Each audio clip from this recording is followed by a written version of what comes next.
بسم اللہ الرحمن الرحیم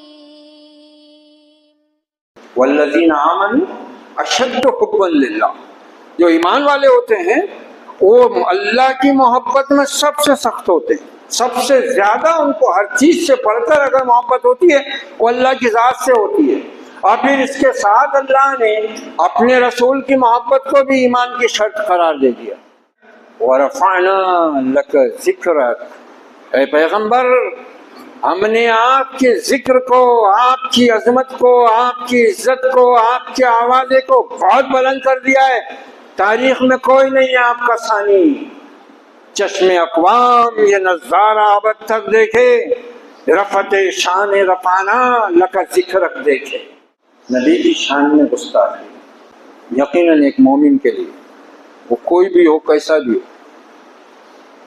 دیندار ہو، بے دین ہو، پڑھا لکھا ہو، جاہل ہو، بہرحال نبی کی ذات سے ایک تعلق جو ایمان کا ہے وہ انتہائی جذباتی تعلق ہے، اور ہر مسلمان کے دل کو اس سے ٹھیس پہنچتی ہے۔ لیکن تھوڑا ہم کو بھی سوچنے کی ضرورت ہے، یا آپ کی نافرمانی بھی گستاخی میں آتی ہے؟ کون ہے تاریخ آئین رسول مختار؟ مصلحت وقت کی ہے کس کے عمل کا معیار؟ کس کی آنکھوں میں سمایا ہے شعار اغیار؟ ہو گئی کس کی نگاہ طرز سلف سے بیدار؟ قلب میں سوز نہیں، روح میں احساس نہیں، کچھ بھی پیغام محمد کا تمہیں پاس نہیں۔ محترم خواتین حضرات، گزشتہ جمعہ مسجد کے جو امام و خطیب ہیں، شیخ نے سیرت النبی پر بہت بہتر طریقے سے خطبہ دیا، اور نبی اکرم صلی اللہ علیہ وسلم کی سیرت کے بہت سے پہلوؤں کو بہت اچھے انداز میں انہوں نے آپ حضرات کے سامنے رکھا ہے۔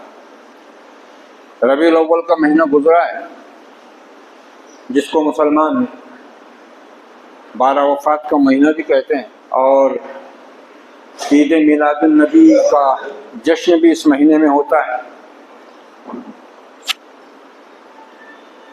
اور پھر اس کے ساتھ نبی کی محبت میں، نبی کے عشق میں، نبی کے ساتھ دعوی عشق میں مسلمانوں نے جو ابلیسی اعمال،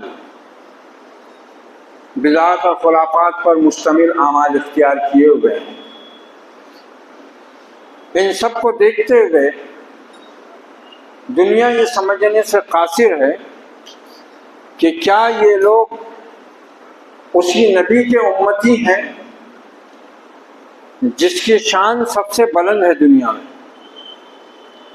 جس کا انصاف، جس کا عدل، جس کا اخلاق، جس کی تعلیم، جس کا رحم، جس کی رحمت، جس کا کرم اس پوری کائنات پر چھایا ہوا ہے، کیا یہ اسی کی امت ہے؟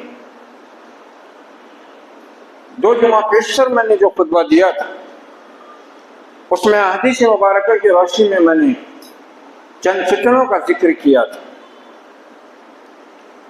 فتنہ آپ نے فرمایا تھا کہ بارش کے قطروں کی طرح تمہارے گھروں میں برسیں۔ اب یہ مختلف طرح کے ہو سکتے ہیں۔ ایک تو، اور فتنے سے مراد ہم اردو میں جو لفظ فتنہ استعمال کرتے ہیں صرف اتنا ہی مقصد نہیں ہے۔ فتنہ قرآن مجید نے مختلف معنوں میں استعمال کیا ہے۔ مال اور اولاد کو فتنہ قرار دیا ہے، بیویوں کو فتنہ قرار دیا گیا ہے۔ اس سے مراد ہے کہ یہ سب چیزیں تمہاری آزمائش کی چیزیں ہیں، ان کے ذریعے اللہ تمہیں آزما رہا ہے۔ کیوں؟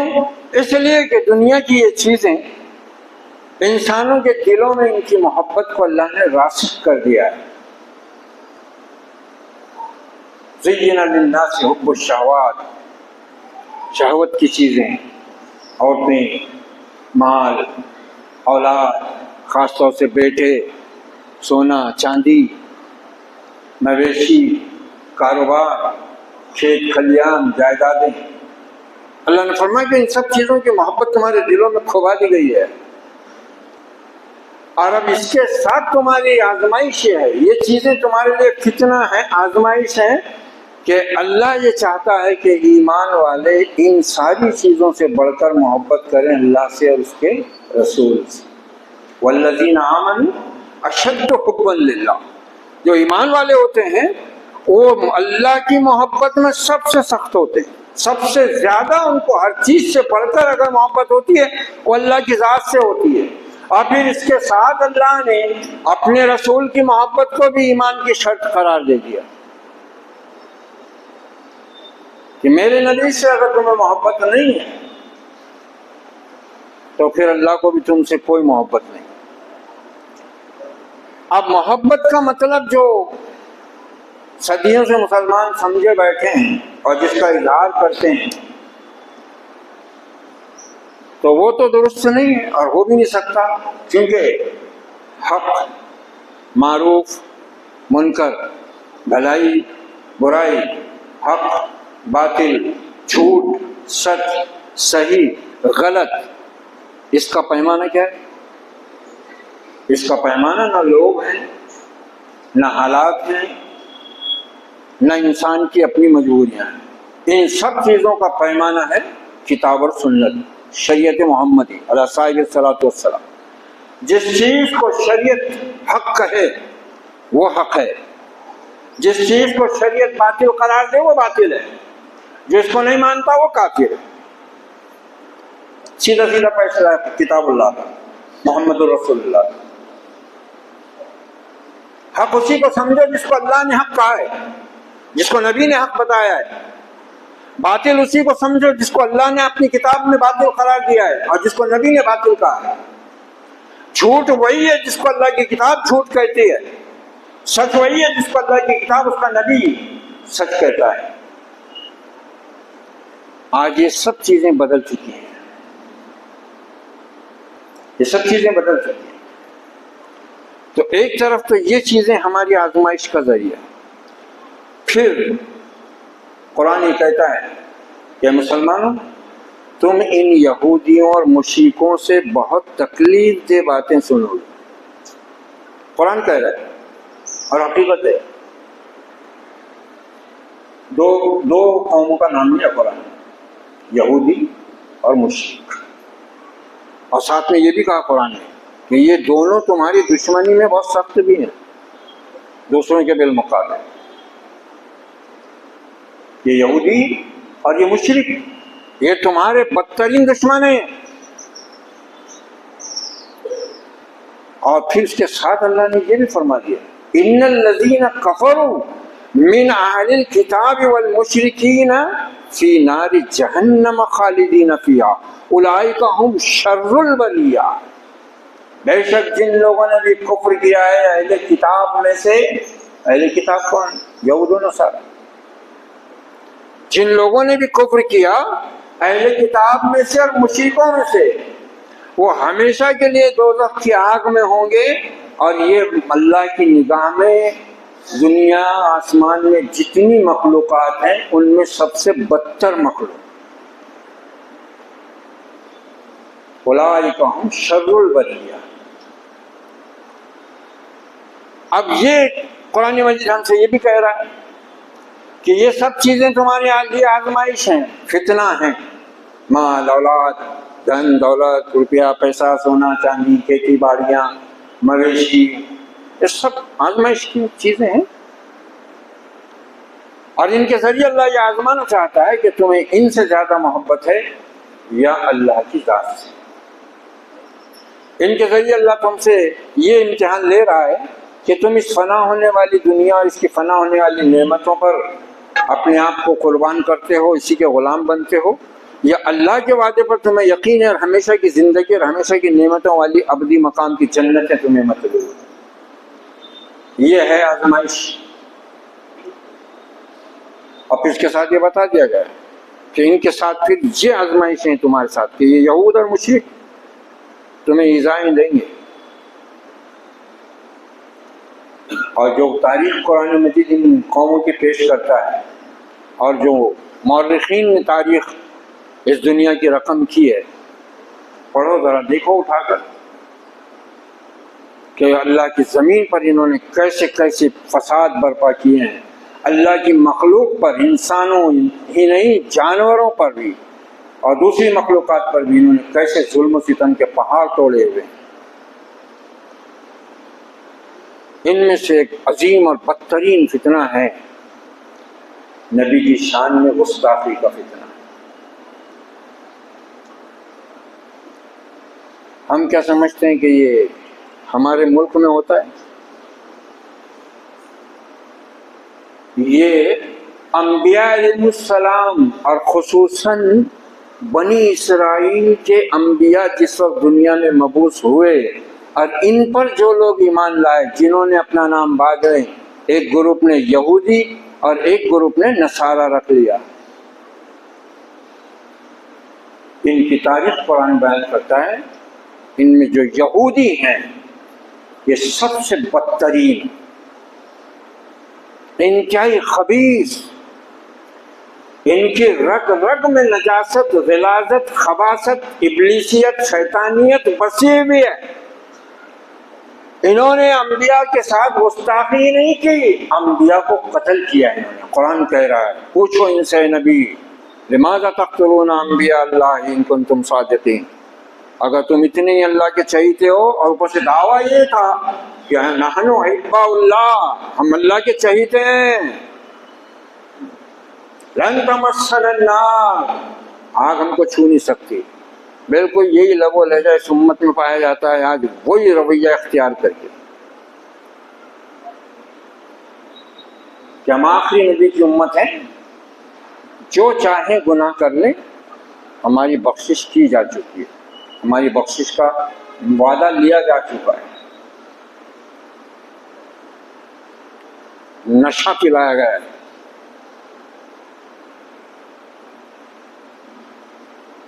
نبی کی شان میں گستاخی، محمد الرسول اللہ صلی اللہ علیہ وسلم کی شان میں گستاخی نئی چیز نہیں ہے۔ جیسے میں نے بھی کہا کہ انبیاء کی شان میں گستاخی کا ایک پورا لمبا سلسلہ ہے، ہزاروں برس پر محیط ہے۔ یہ اتنے خبیث ہیں یہودی، اور آج ویسے بھی پوری دنیا ان کے پنجے میں ہے۔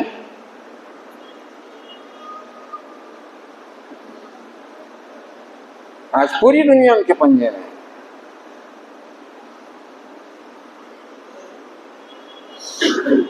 کیا فرمایا اللہ، میں نے درد میں ڈوب کر چاک کر دی ترک نادانے خلافت کی قبا، سادگی مسلم کی دیکھ اوروں کی عیاری بھی دیکھ۔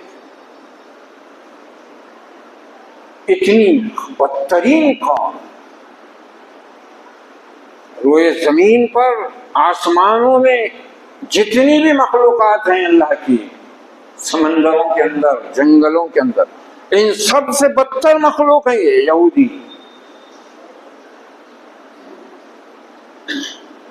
حضرت مریم پر زنا کا الزام لگایا انہوں نے، اور زنا بھی کس کے ساتھ؟ پیغمبر اللہ کا، حضرت مریم کے خالو حضرت زکریا علیہ السلام۔ حضرت یحییٰ کا سر قلم کیا ان کے بادشاہ نے ایک رقاصہ کی فرمائش پر۔ اتنی بدترین قوم۔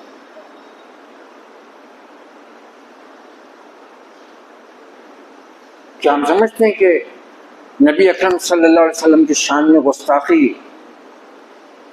کچھ ہمارے ملک کے مشرکوں سے وابستہ ہے؟ نہیں، یہ تو ہم اور آپ سب جانتے ہیں کہ دنیا میں کہیں نہ کہیں قرآن، محمد الرسول اللہ، اسلام، امہات المومنین، صحابہ کرام، ان سب کی شان میں کچھ نہ کچھ گستاخی کا فتنہ اٹھایا جاتا ہے۔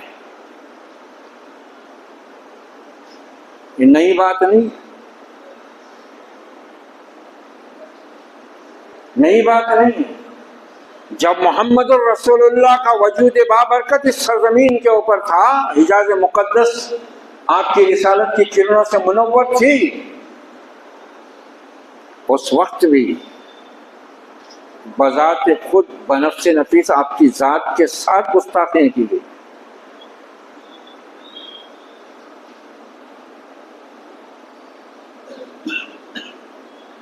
پھر کیا ہوا؟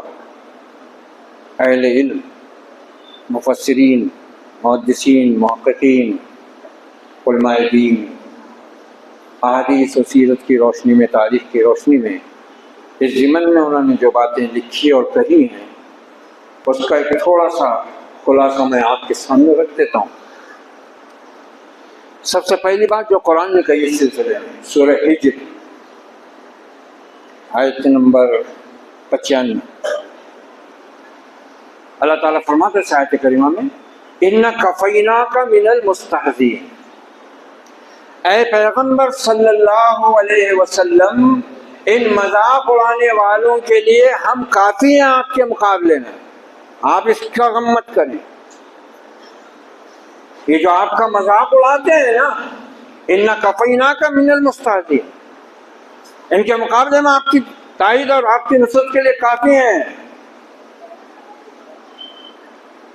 مکہ میں مشرکوں نے آپ کا مذاق اڑایا، آپ کی شان میں گستاخیاں کی، آپ کو جھٹلایا، آپ پر پتھر برسائے، آپ کی روح کو، آپ کے دل کو اپنی زہریلی باتوں سے صبح شام زخمی کیا کرتے تھے، صبح شام۔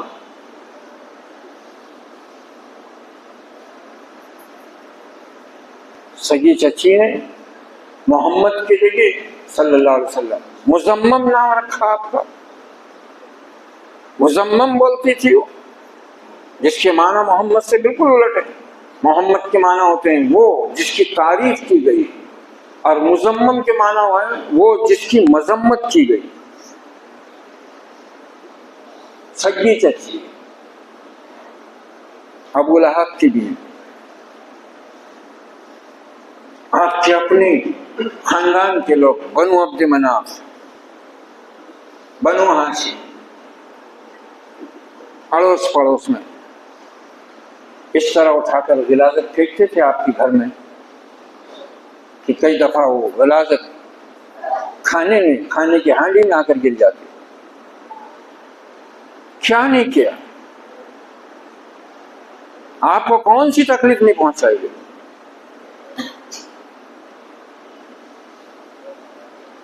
کیا ہوا؟ مکہ معظمہ میں تو اہل ایمان پوری طرح بے بس، کچھ کر نہیں سکتے، دل ہی دل میں کھڑتے تھے،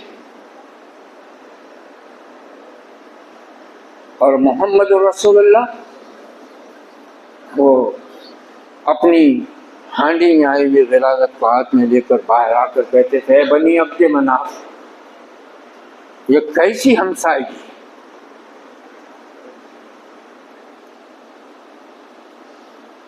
یہ کوئی نئی بات، اہل علم نہیں ہے، ان ساری چیزوں کو بہت تفصیل سے بیان کیا ہوا ہے۔ مکہ معظمہ کے اندر 5 بدترین گستاخوں کا ذکر کرتے ہیں اہل علم، بدترین گستاخ 5، ویسے تو پورے ہی تھے مشرکین۔ ان میں نمبر 1 پر آتا ہے اسود بن مطلب۔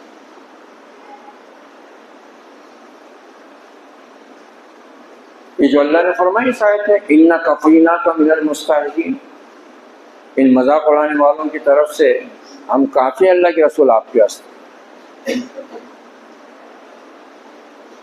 طواف کر رہے ہیں مشرکین، محمد رسول اللہ صلی اللہ علیہ وسلم موجود ہیں، جبرائیل امین آ کر بازو میں کھڑے ہو گئے۔ یہ اسود بن مطلب، حضرت جبرائیل امین نے کوئی سبز رنگ کی، ہرے رنگ کی کوئی چیز اس کے چہرے پر پھینکی، اندھا ہو گیا، اندھا ہو گیا۔ دوسرا بدترین گستاخ رسول کا مقام ہے اسود بن عبد یغوث، جبرائیل امین نے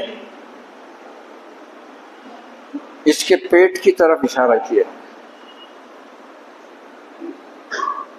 اشارے کے فوراً بعد اس کو ایسی بیماری لگی کہ اس کا پیٹ چھڑنا شروع ہو گیا. ایسے ٹکڑے گرتے تھے کٹ کٹ کے. بالآخر وہ خود دنیا سے دھڑ گیا. تیسرا ہے ولید بن مغیرہ. یہ بھی بڑا بدترین گستاخ تھا. جبرائیل علیہ السلام نے اس گستاخ رسول کے پیروں کی طرف اشارہ کیا. اشارہ کرتے ادھر ایک تیر آیا لگا اور یہ مر گیا. چوتھا ہے عاص بن وائل. جبرائیل امین نے اس کے تلووں کی طرف اشارہ کیا اور یہ خبیث گدھے پر بیٹھ کر طائف جاتے ہوئے ایک مقام پر جب پہنچا تو اس گدھے نے بھی اس گستاخ رسول کا بوجھ اپنی پیٹھ پہ برداشت نہیں کیا.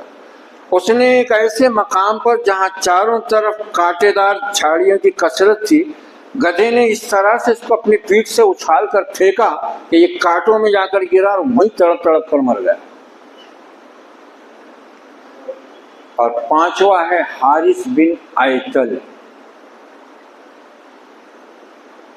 جبرائیل امین نے اس کے سر کی طرف اشارہ کیا اور کچھ پھونکا.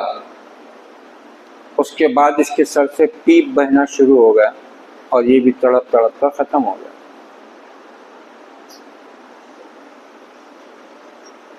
اِنَّا كَفَيْنَاكَ مِنَ الْمُسْتَهْزِئِينَ. یہ تو ہوا. پھر کچھ گستاخوں کو آپ نے اس وقت سزائیں دی جب مکہ فتح ہوا، اور جن کے بارے میں آپ نے کہہ دیا تھا کہ یہ اگر غلاف کعبہ میں بھی چھپے رہیں ان کو قتل کر ڈالو.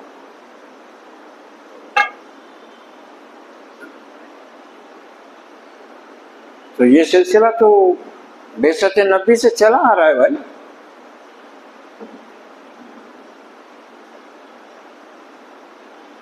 رسول کی شان میں گستاخی کوئی نئی چیز آج کی نہیں ہے، صدیوں پرانا مرض ہے یہ.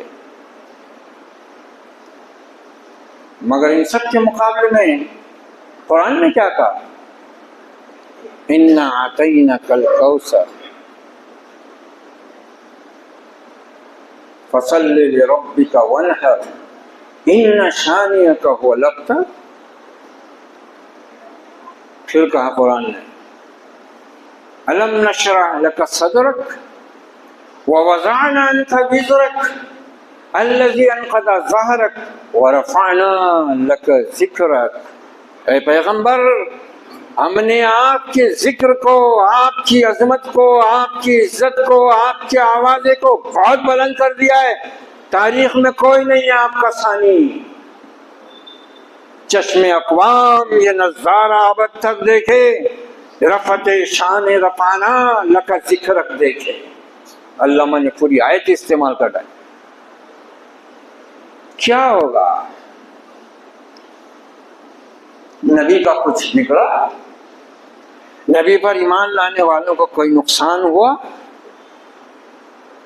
نہیں. کئی گستاخان رسول کو رب کی طرف سے سزا ملی، کئی گستاخان رسول کو بحیثیت حاکم آپ نے سزا کا حکم سنایا، لیکن کئی گستاخوں کو آپ نے اپنے رحم و کرم سے نظر انداز کر دیا، بعضوں کو تو معاف کر دیا.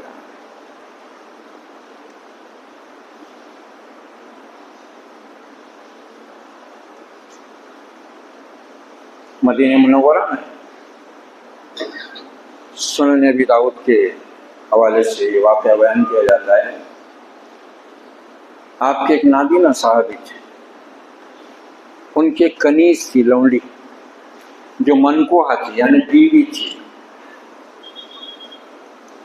وہ آپ صلی اللہ علیہ وسلم کو برا بھلا کہتی رہتی تھی. آپ کا یہ نابینا صحابی اس کو سمجھاتا تھا کہ اللہ کی بندی رسول کی شان میں سے الفاظ نہ بولے، رسول کی شان میں سے گستاخی نہ کرے، مگر وہ اپنی حرکت سے باز نہیں آتی تھی۔ جن کے اندر خباثت بھری ہوئی ہو، نجاست بھری ہوئی ہو، ان کے پیشاب پاخانے کے راستے ہی سے نجاست نہیں نکلتی، پھر ان کے منہ سے بھی نجاست ہی نکلتی، یہ باز نہیں آتی۔ لیکن آپ کا یہ صحابی بے قابو ہو گیا، برداشت کے باہر ہو گیا، اس نے کوئی لوہے کا ہتھیار پا لیا، بعض کدال کا ذکر کرتے ہیں، بعض چھرے کا، وہ ہاتھ میں آیا، پیٹ میں پھونک دیا، اور اس وقت اتفاق سے اس کی وہ بیوی جو تھی گستاخ رسول حاملہ تھی، اس نے اس طرح پیٹ میں اس کے وہ لوہے کا ہتھیار مارا کہ وہ حمل بھی باہر آ گیا۔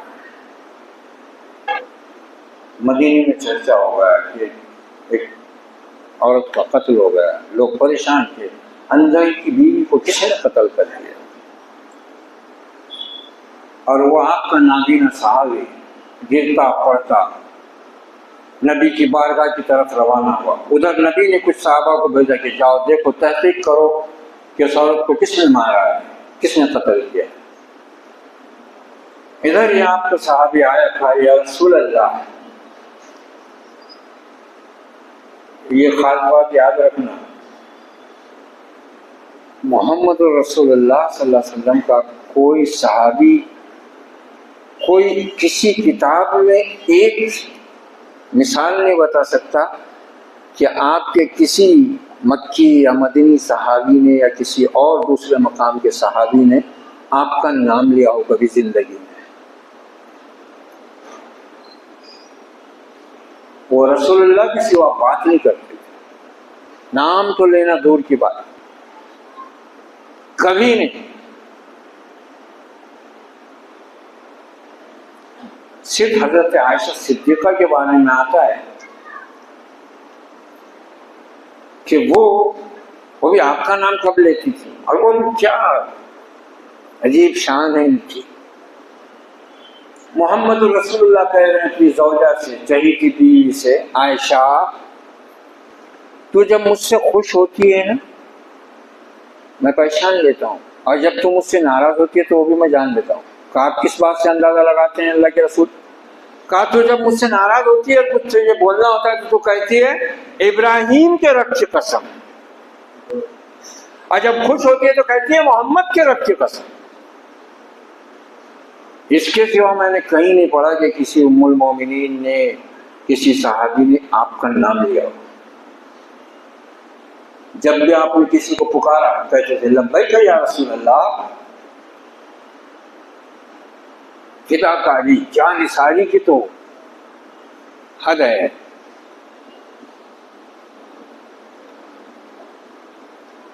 وہ آئے آپ کے پاس نابینا صحابی کا، یا رسول اللہ میں نے قتل کیا، میں نے اپنی بیوی کو مار ڈالا ہے، اس کے پیٹ میں حمل تھا، وہ حمل بھی اس کا نکل گیا باہر، بچہ آ گیا ہے۔ آپ نے فرمایا کیوں؟ تو نے یہ حرکت کیوں کی، کیوں قتل کیا اپنی بیوی کو؟ کہ اللہ کے رسول وہ آپ کو گالی دیتی تھی، میں اسے سمجھاتا تھا مگر وہ مانتی نہیں تھی، آخر آج میری برداشت ساتھ چھوڑ گئی، میرے صبر کا پیمانہ لبریز ہو گیا، اور میں نے ایک ہتھیار سے اس کے پیٹ کو پھاڑ دیا۔ رسول اللہ صلی اللہ علیہ وسلم کیا فرماتے ہیں؟ رسول اللہ صلی اللہ علیہ وسلم کیا فرماتے ہیں؟ لوگوں گواہ رہنا، اس نابینا پر حد جاری نہیں ہوگی، جبکہ اسلام میں قتل کا بدلہ کیا ہے؟ قتل۔ اور اس کے ساتھ یہ بھی یاد رہنا چاہیے کہ کسی بھی اسلامی تعزیراتی قوانین اور ان پر دی ہوئی سزاؤں کو نافذ کرنے کا اختیار ہر کس ناقص کو نہیں ہے، یہ حکومت کا کام ہے۔ یہ حکومت کا کام ہے. حکومت اس کے لیے قانون بھی بنائے گی اور سزاؤں کو کتاب و سنت میں جو مذکور ہیں نافذ بھی کرے گی. چاہے کوئی بھی تعزیراتی جرم کی سزا ہو.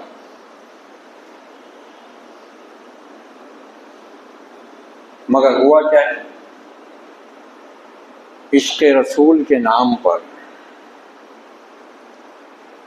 جس طرح، اور یہی مقصد ہے باطل پرستوں کا، یہود و مشرکین کا یہی ایجنڈا ہے. اس سے دو فائدے ہوتے ہیں ان کے. ایک فائدہ تو یہ ہوتا ہے کہ وہ مسلمانوں کو سڑکوں پر لے آتے ہیں اس کے ذریعے. اس کے بعد جو فرقہ پرست حکومتیں ہوتی ہیں وہ ان پر ڈنڈے بھی برساتی ہیں، سلاخوں کے پیچھے بھی بھیجتی ہیں، اور موقع مل جائے تو گولیاں چلا کر 10-20 کو ہلاک بھی کر دیتی ہیں. بس یہ ہوتا ہے، یہی ہوتا ہے. کئی واقعات گواہ ہیں تاریخ کے، ہمارے اپنے ملک میں بھی. اور خصوصاً جب انگریز بہادر آئے، انہوں نے دیکھا کہ اس ملک میں دو قومیں ہیں طاقتور، ایک مسلم اور دوسرے سناتن دھرمی، جس میں بڑے منوں کا بول بالا ہے، منووادی. انہوں نے چونکہ لڑاؤ اور حکومت کرو ان کی پالیسی تھی، بہت حساب سے ان دونوں قوموں کے اندر بدترین دراڑیں پیدا کی. یہ گائے، یہ بابری مسجد، یہ رسول کی شان میں گستاخی، یہ قرآن کے خلاف بکواس، یہ سب انہی کی اپنی منصوبہ سازی کا نتیجہ تھا. اور ان دونوں میں دو شیطان مل گئے. ہندوؤں میں جنگ سنگ ملی ان کو، جس کو انہوں نے ہاتھ میں لیے، اور مسلمانوں میں ملے قادیانی.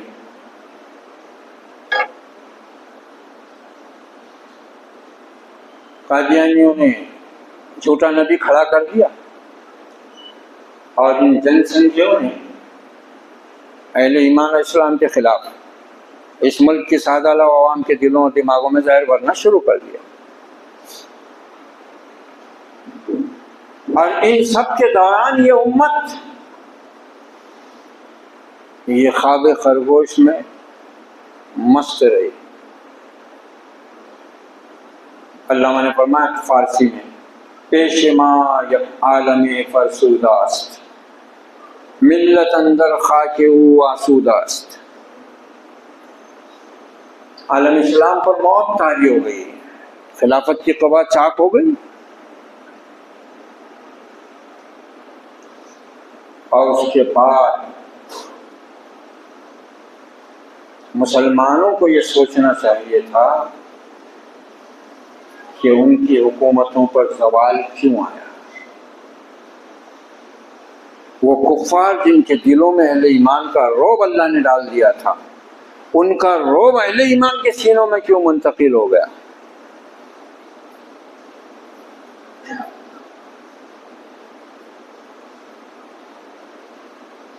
نبی کی شان میں گستاخی یقیناً ایک مومن کے لیے، وہ کوئی بھی ہو، کیسا بھی ہو،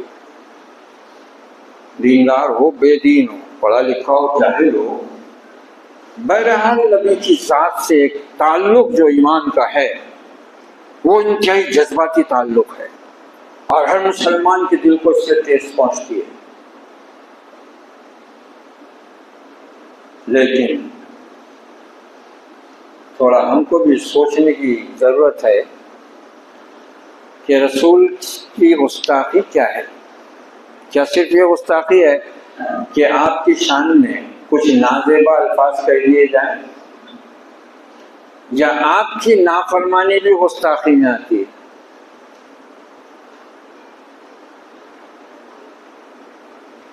قرآن مجید کی ان آیات کو، اور سب تو میں اس مختصر وقت میں نہیں سمیٹ سکتا، لیکن ایک مخصوص سورہ نازل ہوئی ہے جس کے بارے میں مفسرین کہتے ہی یہ ہیں کہ یہ سورہ نازل ہی ہوئی ہے مسلمانوں کو رسول صلی اللہ علیہ وسلم کے اور معاشرے کے آداب سکھانے کے لیے.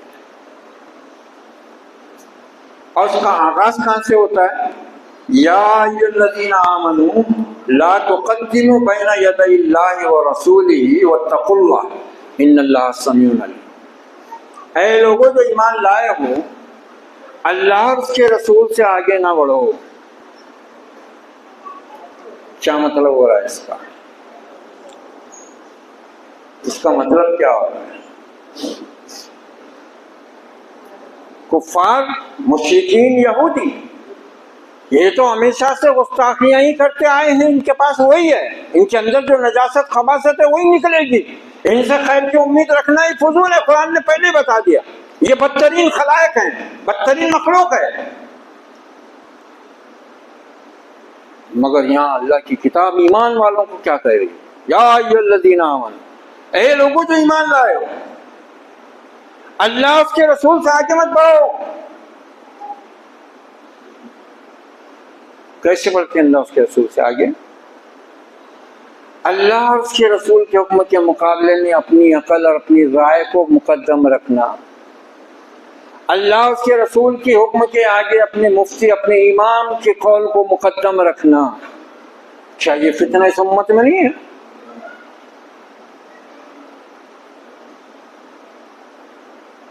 نبی کو جو چاہیں خدا کر دکھائیں، اماموں کا رتبہ نبی سے بڑھائیں. تم جس نبی کی شان میں گستاخی پر اتنے چراغ پا ہو رہے ہو، ذرا اپنی بھی گریبان میں جھانک کر دیکھ لو. یہ 5 وقت کی اذان کس کا حکم ہے؟ یہ 5 وقت کی نماز کس کا طریقہ، کس کا حکم ہے؟ ارے تم تو اللہ اس کے رسول دونوں کے گستاخ ہو. جو مسلمان نماز نہیں پڑھ رہا ہے وہ کیا کر رہا ہے؟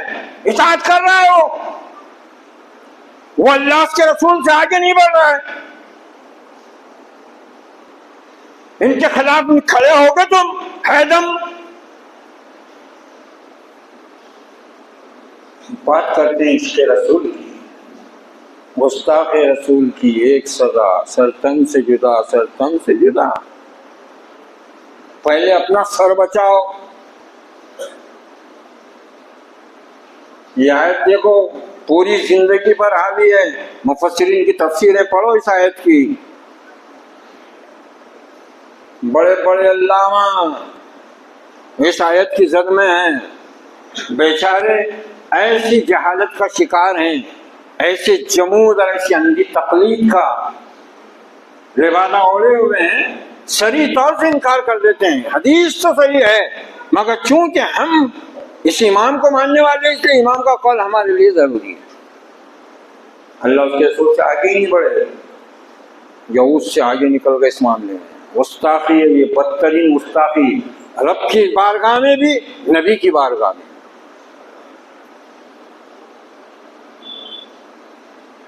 بدعات ایجاد کر لی گئی، خرافات.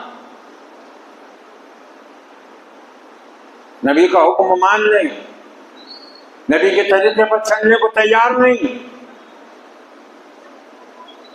قرآن سیکھنے پڑھنے کی توفیق نہیں، اور کوئی جلا دے پھینک دے تو ریلی نکالنے کے لیے آ گئے. یہ طریقہ ہے شریعت میں. صحابہ نے، تابعین نے، تبع تابعین نے کبھی اس طرح کی ریلیاں نکالی ہیں جو فساد کی جڑ بنتی ہیں؟ یہ ڈھونگی رہنما سیاست کے، مذہب کے ٹھیکیدار اپنی روٹیاں سیکتے ہیں، اور یہ امت جہالت میں ڈوبی ہوئی، غفلت کی ماری ہوئی، جذبات سے ان کے کھیلا جاتا ہے، اور یہ آ جاتے ہیں جو اس میں جذبے میں.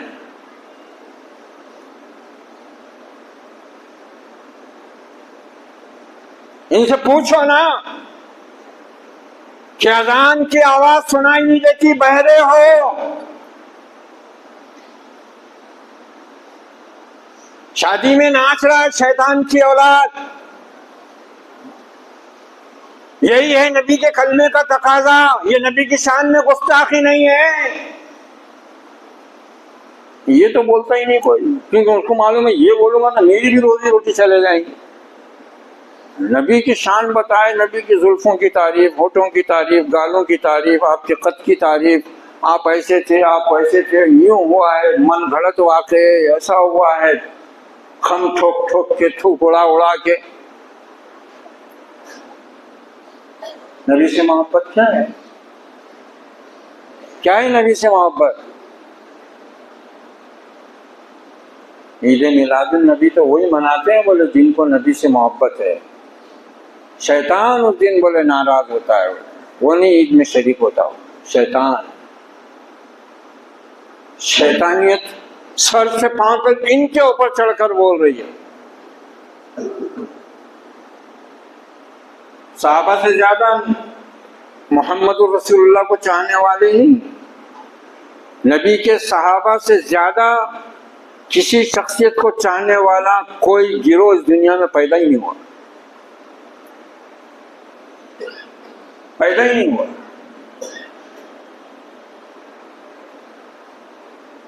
اور انہوں نے کبھی اس طرح کی کوئی عید نہیں بنائی، کبھی نہیں، مگر چونکہ اس میں اپنی نیتا گیری، اپنی لیڈرشپ، اپنا بڑا پن چمکانے کا موقع ملتا ہے، اور سیاستدان بھی بنا لیتے ہیں اس کام، جبکہ سیاست جو شیطانی سیاست کے علم بردار ہیں ان کو تو یقین نہیں پہنچتا کہ وہ دین کے معاملے میں، اللہ کے گھروں کے معاملے میں، اللہ کی شریعت کے معاملے میں وہ کوئی اپنا دخل اندازی کا معاملہ اختیار کریں، ان کو یقین نہیں ہے۔ انہوں نے تو دین کو بالائے طاق رکھ کر اپنے لیے شیطانیت کا راستہ چن لیا ہوا ہے۔ ان کو کیا لینا دینا ہے؟ قرآن کہہ رہا ہے مسلمان عورتوں سے گھروں میں ٹک کر رہو، پردہ کرو۔ مسلمان عورتیں کہہ رہی ہیں، مسلمان عورتیں کہہ رہی ہیں کہ ہمارا دل صاف ہے، ہمارے دل میں کھوٹ نہیں ہے، اصل پردہ نگاہوں کا پردہ ہے۔ گویا امہات المومنین صحابیات کا نہ دل صاف تھا نعوذ باللہ، نہ نیت صاف تھی، نہ آنکھوں میں پردہ تھا، اس لیے ان پر تو اللہ نے پابندی لگا دی اور انہوں نے پردہ کر بھی دی، موٹے موٹی چادریں ڈال لی انہوں نے اپنے اوپر۔ اور یہ کہہ رہی عورت کہ اصل پردہ تو دل، نگاہ کا پردہ ہے، ہمارا دل صاف ہے، وہ تمہاری نگاہ گندی ہوں گی، تمہارے دل گندا ہوگا، تم سوچتے ہیں ایسا۔ یہ اللہ کی سیدھی سیدھی نافرمانی نہیں ہے، قرآن کے خلاف نہیں ہے، یہ رسول اللہ کی شان میں گستاخی نہیں ہے، یہ رسول اللہ کی ازواج مطہرات اور صحابیات کی شان میں گستاخی نہیں ہے۔ کہاں گئی ایمان کی غیرت تمہاری جیسے؟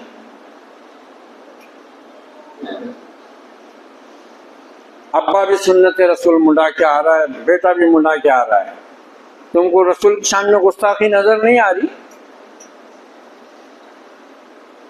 رسول کی شان میں گستاخی نظر نہیں آ رہی کیا تم کو؟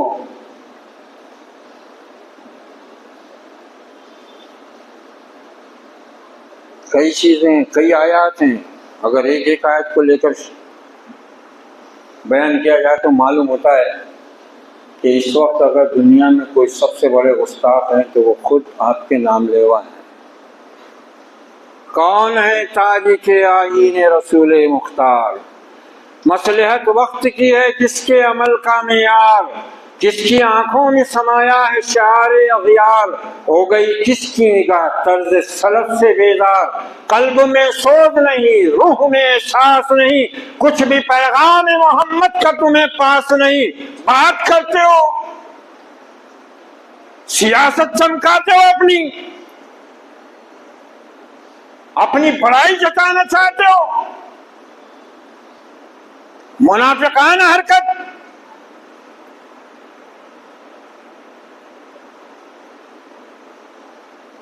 دنیا دیکھ رہی ہے، دنیا پوچھ رہی ہے حال سے کہ مسلمانوں تمہارا نبی تو اس شان کا تھا، تمہارے نبی کے صحابہ اس شان کے تھے، تمہارا کردار، تمہارا اخلاق کیا ہے؟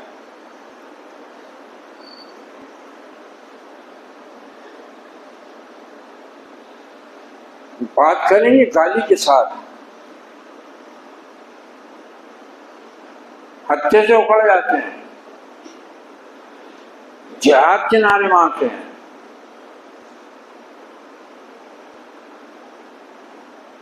ذرا اپنے بھی گریبان میں منہ ڈال کر دیکھو کہ صبح سے شام تک اور شام سے صبح تک مسلمان ہونے کے باوجود اللہ اور اس کے رسول کی شان میں کتنی گستاخیاں ہم کر رہے ہیں، چھوٹی بھی اور بڑی بھی۔ اپنا جائزہ لو، کیا ہمارا جینے کا طریقہ، ہمارا لین دین، ہماری تجارت، ہمارا نکاح طلاق کے طریقے، ہمارے وراثت کی تقسیم کے طریقے، یہ سب اللہ اس کے رسول کے حکم کے تابع ہیں یا ہم اپنی مرضی سے چل رہے ہیں، اپنے حساب سے؟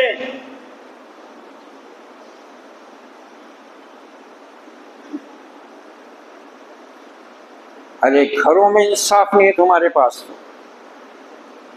ایک اولاد کو سر پہ بٹھا کے رکھے، دوسری کو پاؤں کے نیچے دبا کے رکھے ہوئے۔ کہیں بیٹیاں جو ہے وہ مالک بنی ہوئی ہیں شوہر کی ہونے کے باوجود بھی، اور گھر کی اصل جو مالکن بہو بیٹے ہیں وہ در بدر بھٹک رہے ہیں۔ یہی رسول کی تعلیم تھی، یہ ہے رسول کی تعلیم۔ حرام سے روکا اللہ نے، اس کے رسول نے۔ مسلمان عورتیں پھنسی ہوئی ہیں گٹ کی لعنت کے اندر، اور اب ان کی جان حلق پر آ گئی ہے۔ دین ایمان تو گیا ہی، غیرت نہیں جاگتی، وہاں کسی کو نظر نہیں آتی گستاخی اللہ کی، اس کے رسول کی۔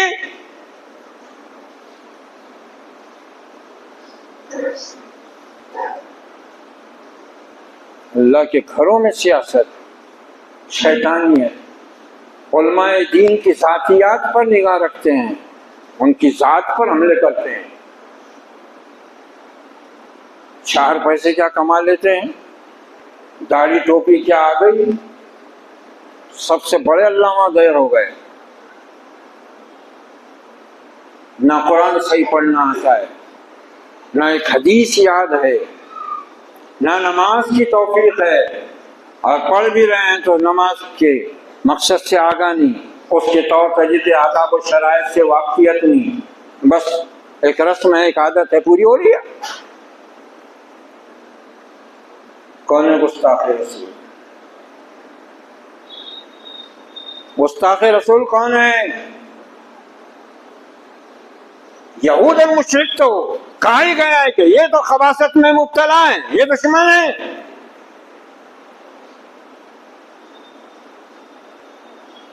تمہیں کیا ہو گیا ہے؟ کیا کسی صحابی کا واقعہ بتا سکتے ہو، ایک چھوٹا سا، جب اس نے اللہ کی یا اس کے رسول کی کوئی چھوٹی بھی نافرمانی کی ہو؟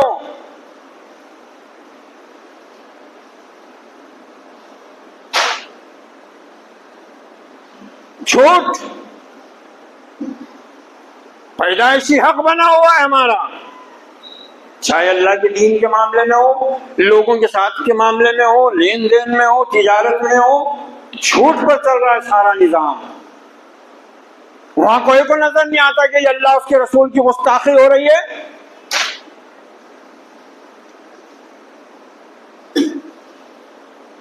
اور ہر گستاخی رسول کو کیا سزا دی گئی؟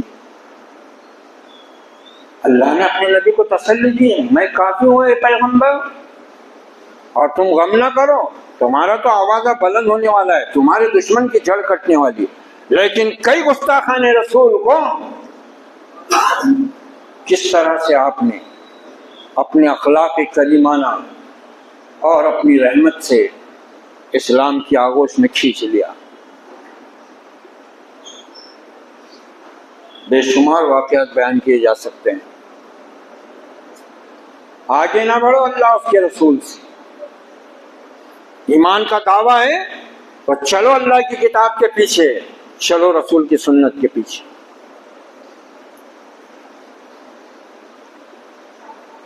مسلمان ہونے کا ثبوت تو دو۔ یہ پوری سورت سورہ حجرات جو ہے نا، یہ پورا یہی بتا رہی ہے کہ اصل میں مومن کون ہے، مسلم کون ہے۔ فرمایا یا ایھا الذین آمنوا لا تقدموا بین یدی اللہ ورسولہ واتقوا اللہ، اے لوگوں جو ایمان لائے ہو، اللہ اس کے رسول سے آگے نہ بڑھو اور اللہ سے ڈرتے رہو، ان اللہ سمیع علیم، بلا شبہ اللہ سننے اور جاننے والا ہے۔ یہ تو ہو گیا اصولی بنیادی اصول اسلام کا، شریعت اسلامیہ کا، شریعت محمدیہ کا، کہ کسی بھی دور میں کسی بھی مسلمان کو، وہ چاہے کتنا ہی بڑا وقت کا علامہ ہو، مفتی اعظم ہو، کچھ بھی ہو، اس کو اللہ اس کے رسول سے آگے بڑھنے کی اجازت نہیں۔ اور اب ادب کیسے سکھایا جا رہا ہے؟ رسول کا۔ یہ تو ایک بنیادی اصول اور ضابطہ اور قاعدہ دے دیا گیا جو زندگی کے ہر معاملے پر حاوی ہے۔ یا ایھا الذین آمنوا، ایمان والوں سے کہا جا رہا ہے، ارے کافر مشرک سے تھوڑی کہے گا اللہ، نماز پڑھ، نبی کی بات مان، ایمان والوں سے کہا جا رہا ہے۔ اب بات کتنی، ذرا اندازہ لگاؤ اس حکم سے، یا ایھا الذین آمنوا، اے لوگوں جو ایمان لائے ہو، لا ترفعوا اصواتکم فوق صوت النبی، اے ایمان والو نبی کے سامنے اپنی آواز کو اونچا بھی مت ہونے دینا۔ ادب سکھایا جا رہا ہے محمد الرسول اللہ صلی اللہ علیہ وسلم۔ اور اس آیت کی جو تفسیر مفسرین نے کی ہے نا، وہ ذرا دیکھو، پڑھو۔ اب لوگ سمجھتے ہیں کہ ارے یہ تو اس وقت کی بات ہے جب اللہ کے رسول موجود تھے اور آپ کے صحابہ آپ کے سامنے رہتے تھے، ان کو کہا گیا۔ جی نہیں، یہ بھی قیامت تک کا قانون ہے۔ رسول سے آواز اونچی کرنے کا وہ مطلب بھی ہے جو نزول آیات کے وقت تھا، جس کا رب سکھایا گیا ہے صحابہ، لیکن اس میں یہ چیز بھی شامل ہے مفسرین کے مطابق کہ یہ حکم قیامت تک کے لیے ہے، اور اس کا اطلاق ہوگا آپ کی حدیث اور سنت پر۔ یعنی اگر کوئی مسلمان رسول اللہ صلی اللہ علیہ وسلم کی حدیث ہوتے ہوئے، آپ صلی اللہ علیہ وسلم کی سنت ہوتے ہوئے اپنا قانون بنائے گا، اپنی برادری کا، اپنے خاندان کا قانون بنائے گا، جیسا کہ شادی بیاہ موت میت میں بنا کے بیٹھے ہوئے ہیں، برادریاں بنی ہوئی ہیں، ہر برادری کا ایک خدا بنا ہوا ہے، برادری خود خدا بنی ہوئی ہے، حج بھی ہو رہا ہے، نماز بھی ہو رہی ہے، روزے بھی ہو رہے ہیں، سب ہو رہا ہے، اور شرک بھی ساتھ میں چل رہا ہے۔ رسول اللہ کے فیصلے کو نہیں مانتے، اللہ کے فیصلے کو نہیں مانتے۔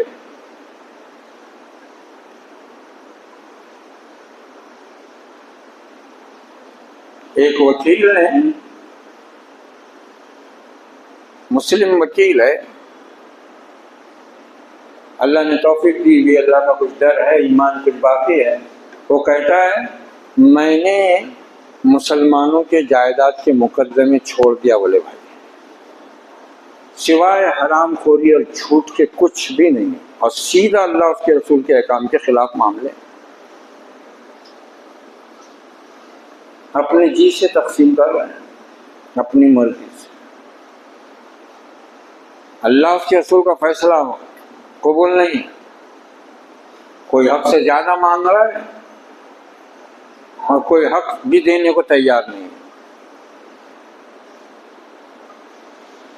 سیدھا سیدھا کفر ہے۔ یہ گستاخی نظر نہیں آ رہی کسی کو بھی، دینی جماعت کے علم برداروں کو، علماء کو، بڑے بڑے جو نقطے بیان۔ یہ علم بھی آج ایک فتنہ ہو گیا ہوا ہے، جتنا زیادہ علم جس کو ہے نا، وہ اتنا بڑا فتنہ پھیلا رہا ہے۔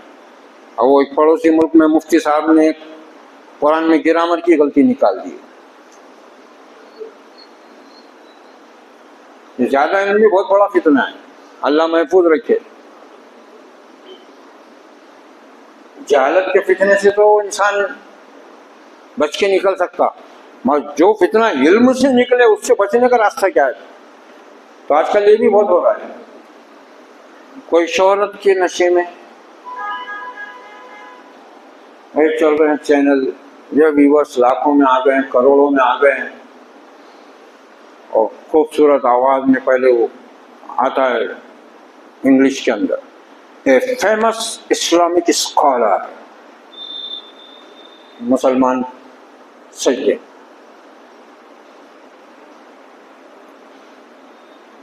جائزہ لو اپنا ذرا،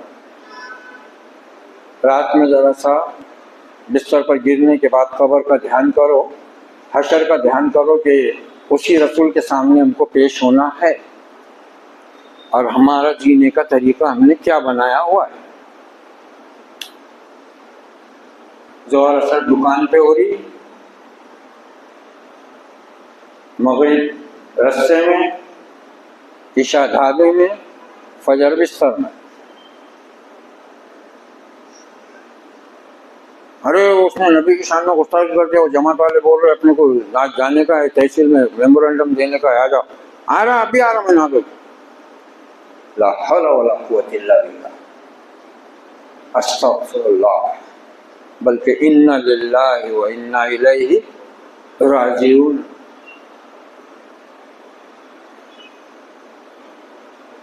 الزام دوسروں کو دیتے تھے، قصور اپنا نکل آیا نا. سوچو، اس لیے اللہ ہم کو یہ تکلیف بھی پہنچا رہا ہے ان کے ذریعے سے. اگر ہم رسول کے اسوے پر ہوتے نا، اللہ ان کے دلوں میں ہیبت رکھتا تھا، ان کی طاقت ہی نہیں تھی کہ یہ اس طرح کی کوئی بات کہہ کر ہمارے دلوں کو زخمی کرے. ہو ہی نہیں سکتا تھا ایسا. یہ بھی ہمارے اوپر ایک عذاب کی صورت میں مسلط ہیں، اور یہ تو واضح ہے قرآن سے، حدیث سے. لا ترفعوا اصواتکم فوق صوت النبی، رسول کی آواز سے اپنی آواز بلند مت ہونے دینا. یہ اس کا اطلاق یہ زبان اور حلق سے جو آواز نکل رہی ہے اس پر بھی ہوتا ہے نبی کی شان میں. اور آپ صلی اللہ علیہ وسلم نے جو بھی فیصلہ، جو بھی طریقہ، جو بھی عمل امت کو دے دیا ہے اور اس پر چلنے کی تاکید کر دی ہے، اگر کوئی نہیں چل رہا ہے وہ رسول کی آواز سے اپنی آواز کو اونچا کر رہا ہے.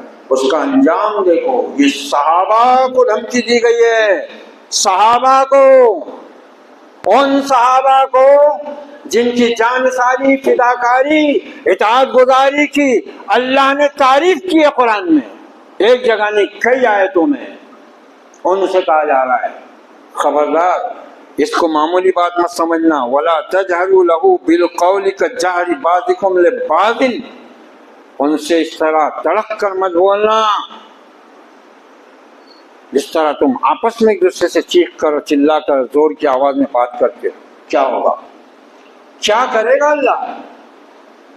اگر نبی کی آواز سے اپنی آواز بلند ہوئی، نبی کے عمل سے اپنا عمل آگے بڑھا، نبی کی عقل سے اپنی عقل آگے بڑھی، نبی کی حدیث اور نبی کی سنت کے بالمقابل خاندان، برادری، مفتی یا امام، مولوی، حافظ، ان کو ہم نے ترجیح دی، تو ہوگا کیا؟ ان تحبط اعمالکم وانتم لا تشعرون، اعمال ہی اکارت ہو جائیں گے، تمہاری سمجھ میں بھی بات نہیں آئے گی. روزہ، نماز، حج، زکوٰۃ، صدقہ، خیرات، عشر سب ضائع ہو جائے گا. آیت نازل ہوئی، ایک صحابی روپوش ہو گئے نا، روپوش ہو گئے. ایک دن، 2 دن، 3 دن ہوئے. رسول اللہ صلی اللہ علیہ وسلم نے فرمایا، لوگوں، ان کا نام غالباً ثابت ابن قیس رضی اللہ عنہ، یہ وہ صحابی ہیں جن کو اللہ نے بہت پہاڑی آواز سے نوازا تھا، اور اللہ کے رسول ان سے کام لیتے تھے. میدان جنگ میں آپ کام لیتے تھے، خطبے کے دوران آپ کام لیتے تھے، مکبر بناتے تھے ان کو. جب یہ آیت نازل ہوئی اور انہوں نے سنی، گھر میں بند ہو گئے. اللہ کے رسول نے کہا کہ اے لوگو، کیا بات ہے کہ ثابت نظر نہیں آتا ہے، ذرا معلوم تو کرو، کہیں گیا ہے، باہر ہے، یا پھر کچھ بیمار وغیرہ ہے، دیکھو ذرا. صحابہ ایک صحابی آئے، دروازہ کھٹکھٹایا. ان کی زوجہ نے کہا کون ہے؟ کہا میں ہوں، اللہ کے رسول نے مجھ کو بھیجا ہے. یہ تمہارے میاں کہاں ہیں؟ کہا وہ تو 3 دن سے اپنے کو کمرے میں بند کیے ہوئے ہیں، نہ کھا رہے ہیں نہ پی رہے ہیں، بس روتے جا رہے ہیں اور ایک ہی رٹ لگا رہے ہیں کہ میں تو برباد ہو گیا، میں تو برباد ہو گیا۔ وہ صحابی واپس پلٹے، کہا یا رسول اللہ یہ معاملہ ہے ان کا؟ کہا جاؤ بلا کر لاؤ، بلا کر لاؤ ان کو۔ آئے، بالکل ایسے ہو گئے جیسے کتنے دنوں سے بیمار ہے، چہرہ مرجھایا ہوا ہے، آنکھیں اندر دھسی ہوئی ہیں، چہرے پر غم کے بادل چھائے ہوئے، نہ کہا تھا کمزوری جسم سے ظاہر ہو رہی۔ کہا کیا بات ہے، یہ کیا تم نے اپنا حال بنا رکھا، یہ کیا کہہ رہے ہو تم کیسے تباہ ہو گئے، کیسے برباد ہو گئے؟ کہا یا رسول اللہ آپ پر یہ آیت نازل ہوئی ہے اور میری آواز تو ویسی اونچی آواز ہے، میں تو برباد ہو گیا۔ کیا عشق ہے، کیا ادب ہے نبی کا۔ نعرے رہ گئے خالی ڈھکوسلے، سیاست رہ گئی شیطانی ابلیسی جمہوری سیاست، لعنت ہے ایسی زندگی پر۔ اللہ کے رسول یہ آیت آپ پر نازل ہوئی ہے، میں تو برباد ہو گیا نا، میری آواز تو اونچی ہے ہی ویسی، میں آہستہ بھی بولوں تو آواز میری زور سے نکلتی ہے۔ کہا ثابت تم ان میں سے نہیں ہو، تم ان میں سے نہیں ہو۔ اور کیا مل گیا عہدہ، تم تو جنتی ہو، تم جنتی ہو ثابت، جاؤ ورنہ کرو۔ تو یہ ایسے تماشے کرنے کی بجائے اپنی سیرت کو بھی ذرا سنوارو، اپنے مقام کو بھی سمجھو، اپنی ذمہ داریوں کو بھی سمجھو، ان سیاست کے ڈھونگیوں سے بچاؤ اپنے آپ کو، ان مذہب کے ٹھیکیداروں سے ذرا سمجھ کر رہو، احتیاط سے رہو، اور آؤ اللہ کے گھروں میں علماء دین کے پاس بیٹھو، پہلے دین سیکھو، پھر صدر بننا، امیر بننا، سیکرٹری بننا، خزانچی بننا، ممبر بننا، تاکہ اللہ کے خوف کے ساتھ، امانت داری کے ساتھ، دیانت داری کے ساتھ اپنی ذمہ داری پوری کر سکو اور کل قیامت کے دن اللہ کے رسول کے آگے رسوا ہونے سے بچ سکو۔ وہ رسول موجود ہوگا حوض کوثر پر، وہ ہوگی اصل، ماں معلوم ہوگا اصل گستاخ رسول کون تھا، کون ہے۔ کافر اور یہودی تو ہیں ہی جہنم کی آگ میں ہمیشہ، اس سے کیا فرق پڑنے والا، اس سے بے شمار معاملات ہیں اور آگے کی آیات ہیں، انشاءاللہ پھر کبھی ان پر گفتگو ہوگی۔ اللہ تعالی ہمیں ان مکاروں اور ڈھونگی رہنماؤں کی مکاری اور شیطانی سیاست کے جال سے نکلنے کی ہمت اور توفیق دے، اور ان کو اللہ ہدایت دے کہ یہ امت کو اپنے مفادات، اپنی سیاست، اپنی لیڈری چمکانے کی بجائے اس امت کو خیر امت کی حیثیت سے اس دنیا میں تیار کرنے اور دنیا انسانیت کے سامنے ایک بہترین امت کی صورت میں ان کو پیش کرنے کے لیے یہ اپنی صلاحیتوں کا استعمال کریں، اپنی رہبری، اپنی لیڈری، اپنی رہنمائی یہ اللہ اس کے رسول کی ہدایت اور اللہ کے رسول کے طریقے کے مطابق اختیار کریں۔ اللہ توفیق دے ہمیں کہ ہم اپنا جائزہ لے کر اپنی ان گستاخیوں سے باز آنے کی اللہ سے ہدایت بھی مانگیں، توفیق بھی مانگیں کہ بار الہ واقعی ہم سے تیری اور تیرے رسول کی ذات کے بارے میں، تیری کتاب کے بارے میں، تیرے دین کے بارے میں بڑی لاپرواہی، بڑی غفلت، بڑی سستی اور بڑی جہالت اور بڑی شیطانیت ہم سے سرزد ہوئی ہے، تو ہم کو بخش دے، ہمیں اپنے نبی کی محبت، اپنی محبت عطا کر۔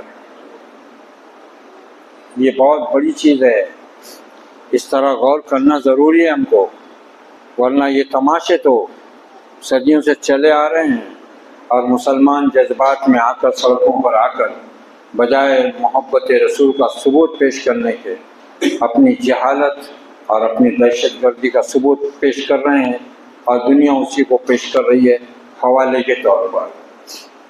آج میڈیا ان کے ہاتھ میں ہے، بکاؤ میڈیا، ضمیر فروش میڈیا، مردہ میڈیا۔